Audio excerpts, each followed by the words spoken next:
계란말이하고 베이컨 좀 구워놓고 앉자마자부터 그냥 소매 폭탄주로 막 돌리기 시작하지 않았습니까? 내 기억에 술을 아주 굉장히 많은 잔이 돌아간 것 같은데. 그 음주 습관을 본인 일부러 처음으로 인정한 거예요. 음주 습관과 결합이 된 발작적 계엄이었다. 망상적 계엄이었다. 네, 좀 더 깊이, 더 자세히 들어보는 더 인터뷰 시작하겠습니다. 충격적인 증언이 나온 윤 전 대통령 공판부터 오늘 배치기 몸싸움까지 나온 막바지 국회 국감까지 보수 논객 조갑제닷컴 대표와 진단해 보겠습니다. 어서 오십시오. 네, 안녕하세요. 네, 나와주셔서 감사합니다. 우선 다룰 게 많은데 김건희 씨 사안부터 좀 다뤄보겠습니다. 샤넬백 그동안은 받지 않았다라고 부인해오다가 어제 사과문 형식으로 일부만 인정을 했습니다. 그럼 그동안에 국민들을 속인 거잖아요. 한 6개월 동안 국민들을 속인 정도가 아니라 갖고 논 것 아닙니까? 아, 언론도 마찬가지고. 그래 놓고 아주 형식적인 사과를 했는데 저는 이렇게 생각합니다. 이 권력자가 할 수 있는 가장 나쁜 짓이 말이죠. 국민들의 시간을 빼앗는 겁니다. 아, 이런 쓸데없는 일에 언론과 국민들이 얼마나 관심을 기울이고 또 저쪽이 부인하면 이쪽에서 반박을 하고 하는 그런 세월을 보냈습니까? 거기에 들어간 우리 국민들의 시간의 총량이 얼마겠습니까? 만약 그게 한 10년에 해당한다 이렇게도 볼 수 있고 예. 숫자가 많으면 한 100년 그만큼 인생을 축낸 것 아닙니까? 그걸 지적하고 싶고요. 예. 그다음에 이 사과도 조금씩 하는 것 아닙니까? 지금 목걸이 안 받았다고 하는데 예. 또 받았다는 이야기 또 나중에 또 할 가능성이 있는 것 아닙니까? 아, 예.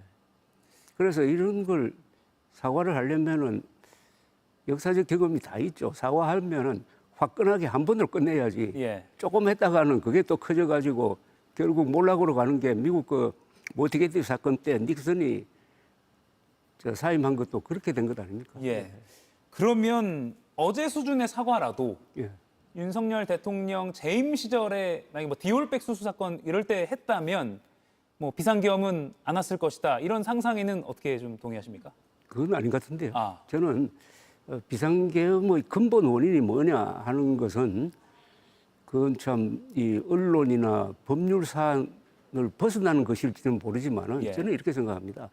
결정적인 것이 윤석열 대통령의 김건희 씨에 대한 집착 또는 지극한 사랑, 예. 그래서 꼭 보호를 해야 되겠다는 그런 본능인지 어떤 두 사람의 독특한 인간관계, 주술 이런 데서 나온 건지는 모르겠지만은 그러니까 12.3 비상계엄의 제일 큰 목적은 반국가 세력 척결도 아니고 부정선거 발본색원도 아니고 김건희 씨 보호였다는 게 이번 특검 그동안의 여러 사안으로서 거의 나는 결론이 그쪽으로 가고 있다고 봅니다. 아. 그걸 설명하려면은 두 사람 간의 독특한 인간관계, 어떻게 보면은 김건희 씨가 갑인 것 같고, 예. 그래서 윤석열 대통령이 비상계엄 준비한 거 보면 굉장히 허술하잖아요. 오죽 하면 그 김용현 국방장관이 아니 이래가지고 비상계엄 됩니까? 4개 사단, 몇 개 사단이 들어왔는데 병력 배치하라고 하니까 한 2,000명 정도 그런 장면이 있어요. 예. 그럼 왜 그렇게 허술하게 했겠습니까? 바로 김건희 씨 보호를 위한 계엄이었으므로 그걸 준비하는 사람도 치열한 정신으로 할 수 없었던 것 아닐까 하는 그런 생각이 듭니다. 아, 그러면 같은 맥락에서 지난 3일에 윤 전 대통령이 자신의 내란 재판의 증인으로 나왔던 예. 곽종근 전 특전사령관에게 예. 직접 신문하는 과정에서 곽 사령관이 작심 발언을 했습니다. 예. 당시 작년 10월 1일 술자리에서 한동훈 잡아와라, 내가 총으로 쏴서라도 죽이겠다. 그럼 그 한동훈 당시 국민의힘 대표에 대한 그 미운 마음도 김건희 씨와 연관이 있다고 보십니까? 저는 이 작년 12월 3일부터 제가 그 이야기를 했습니다. 이것은 망상적 계엄이고 발작적 계엄이다. 그 감정적 계엄이라는 거죠. 그 감정에 두 가지가 있다고 봅니다. 김건희 씨에 대한 애착, 그리고 한동훈 당시 대표에 대한 정오심, 이게 거의 상승작용을 일으켰다고 저는 봅니다. 예. 그 윤 전 대통령의 그 법정 발언 보면 막 계란말이 이야기도 예, 나오고 예. 한남동 김치 얘기도 나오고 깜짝 놀랐습니다. 폭탄주 이야기도 나오고 그 장면 자체를 좀 어떻게 평가하십니까? 자, 이거는 굉장히 중요한 사안입니다. 왜냐하면 국군의 날 행사하고 나서 군 지휘관들을 모은 것 아닙니까? 예. 또 핵심 지휘관, 특히 수도권을 지키는데 만약 그때 김정은이가 핵미사일 발사 포탄을 눌러버리면 어떻게 됩니까? 아, 국가 지도부가 그냥 끝장나는 것 아닙니까? 절대로 그런 자리가 있으면 안 됩니다. 그래서 미국에서는 지정생존자라는 거 있잖아요. 아 예. 그렇죠. 그러니까 대통령이 어떤 행사장에 가면은 만약의 사태에 저분이 무력화될 때를 대비해가지고 권력 성계에 있는 사람이 다른 안전한 지역에 가 있습니다. 예. 우리도 그런 원칙을 지켜야 돼요. 그리고 이미 경고가 있었습니다. 군 원로들이 청와대에서 용산으로 가려고 할 때 예. 이런 성명을 발표한 적이 있습니다. 대통령과 국방장관과 합참의장이 수백 메타 지근 거리에 모여 있으면 한 방에 가는 수가 있다. 그날 그런 일이 벌어졌지 않습니까? 예. 그리고 왜 폭탄주를 마시느냐 이거예요.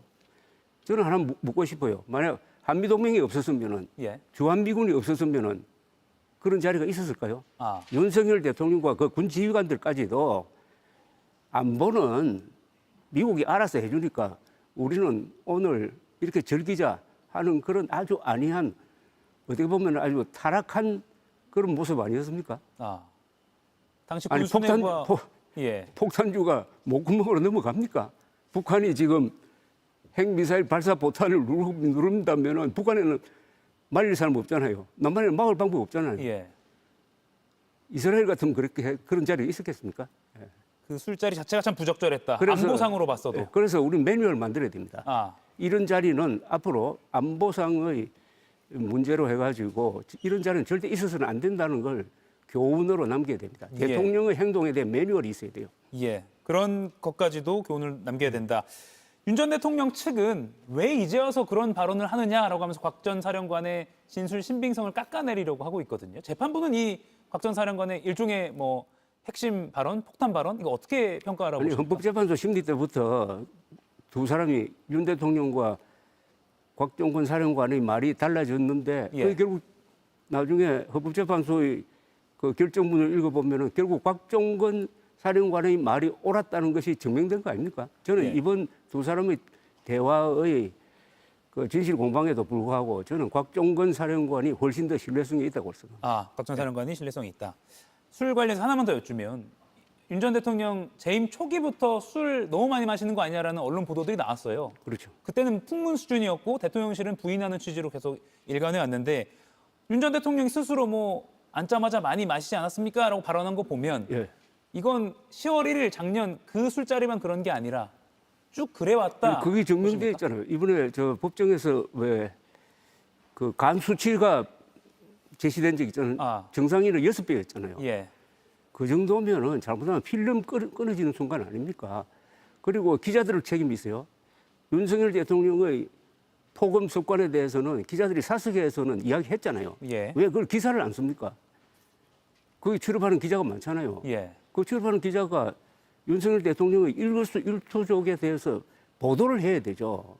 그걸 일본 언론을 예를 들겠습니다. 예. 일본 언론은 하루 전에 수상 동정을 거의 분단위로 씁니다. 어제 치과에 가서 몇 분 있었다. 아. 뭐 커피숍에 가서 누가 만났다. 이발소에 갔다는 것까지 쫙 나와요. 딱 고정란이 있습니다. 예. 이런 감시 기능이 있었으면 난 윤석열 대통령 술 버릇 고쳤을 거라고 생각합니다. 아. 언론 책임도 있다. 예. 예. 저희 JTBC도 몇 번 쓰긴 썼는데 네.